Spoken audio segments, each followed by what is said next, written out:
శతాబ్దాలుగా నిలబడ్డ హిమనదులు ఇప్పుడు మెల్లగా మాయమవుతున్నాయి. మంచుతో కప్పబడిన ఈ పర్వతాల అడ్రస్ గల్లంతయ్యే ప్రమాదం ఉంది. భూమి వేడెక్కుతున్న కొద్దీ ఈ హిమనదులు ఒక్కొక్కటిగా అంతరించిపోతున్నాయి. ఇది నెమ్మదిగా జరుగుతున్న ప్రక్రియ కాదు, ఇది వేగంగా సాగుతున్న ఒక విపత్తు.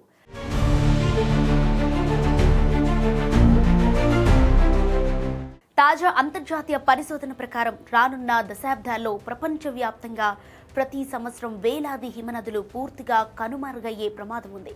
పరిస్థితులు ఇలాగే కొనసాగితే ఒక్క ఏడాది దాదాపు 4000 హిమనదులు మాయమయ్యే స్థాయికి చేరుకుంటాయని శాస్త్రవేత్తలు హెచ్చరిస్తున్నారు. ఈ సంఖ్యలు కేవలం గణాంకాలే కదా అని లైట్ తీసుకోవద్దు. ప్రతి హిమనది ఒక ప్రాంతానికి నీరు, ఒక లోయకు జీవనం కూడా, ఒక తరం జ్ఞాపకాలు కూడా అందులోనే దాగి ఉంటాయి. ఇక ఈ హిమనదులు ఎంత వేగంగా అంతరించిపోతున్నాయన్న దాన్ని శాస్త్రవేత్తలు ఇప్పుడు ఖచ్చితంగా లెక్కగట్టారు. ఈ పరిశోధనను స్విట్జర్లాండ్లోని ఈటీహెచ్ జూరిచ్ నేతృత్వంలోని ఒక అంతర్జాతీయ శాస్త్రవేత్తల బృందం నిర్వహించింది. నేచర్ క్లైమేట్ చేంజ్ జర్నల్స్లో ప్రచురితమైన ఈ అధ్యయనం ప్రపంచవ్యాప్తంగా ఉన్న హిమనదుల భవిష్యత్తును సంఖ్యల రూపంలో చూపించింది. ఊహలు కాదు, అంచనాలు కాదు, 3 ఆధునిక గ్లేసియర్ మోడల్స్ వేర్వేరు వాతావరణ పరిస్థితుల ఆధారంగా ఈ లెక్కలు రూపొందించారు. ఈ అధ్యయనం ఒక కొత్త పదాన్ని పరిచయం చేసింది: పీక్ గ్లేసియర్ ఎక్స్టెన్షన్.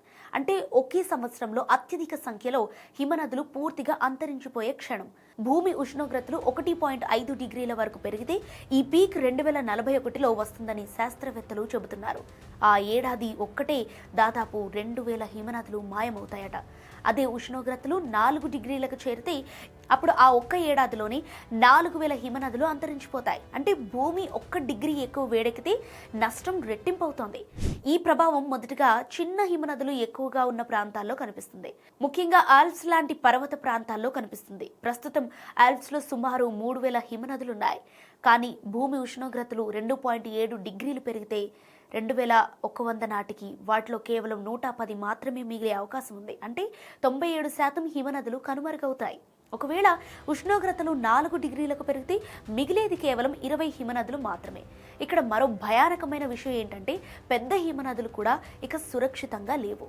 రోన్ గ్లేసియర్ లాంటి మధ్యస్థ హిమనదులు చిన్న ముక్కలుగా మారిపోతాయి. ఇప్పటికీ స్విట్జర్లాండ్లో 1973 నుంచి 2016 మధ్యకాలంలోనే 1000కి పైగా హిమనదులు పూర్తిగా అంతరించిపోయాయని పరిశోధకులు చెబుతున్నారు. ఈ సమస్య ఆల్ప్స్కే పరిమితం కాదు. కాకేసస్ పర్వతాలు, రాకీ మౌంటైన్స్, యాండీస్, ఆఫ్రికాలోని కిలిమంజారో లాంటి పర్వత ప్రాంతాలు కూడా అదే దారిలో వెళుతున్నాయి. ఈక్వేటర్కు దగ్గరగా తక్కువ ఎత్తులో ఉన్న చిన్న హిమనదులు అత్యంత వేగంగా కరిగిపోతున్నాయి.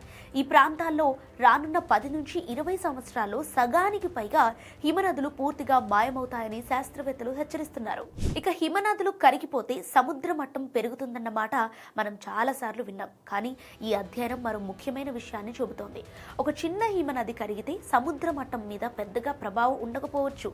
కానీ ఒక హిమనది పూర్తిగా అంతరించిపోతే మాత్రం ఆ ప్రాంతం జీవితం పూర్తిగా మారిపోతుంది. పర్వత లోయల్లో నీటి సరఫరా తగ్గిపోతుంది, వ్యవసాయం దెబ్బతింటుంది, పర్యాటకం కుప్పకూలుతుంది. ఒక లోయ ఆర్థికంగా, సామాజికంగా శూన్యంగా మారిపోతోంది. అందుకే శాస్త్రవేత్తలు హిమనదులను కేవలం మంచు ముక్కలుగా చూడటం మానేయాలని చెబుతున్నారు. ఇదంతా పెరుగుతున్న ఉష్ణోగ్రతల కారణంగానే జరుగుతుంది. కాబట్టి ప్రపంచ దేశాలు ఈ సమస్యను ఎంత త్వరగా సాల్వ్ చేసుకుంటే అంత మంచిదని వార్నింగ్ ఇస్తున్నారు. లేదంటే మహా ముప్పు తప్పదు.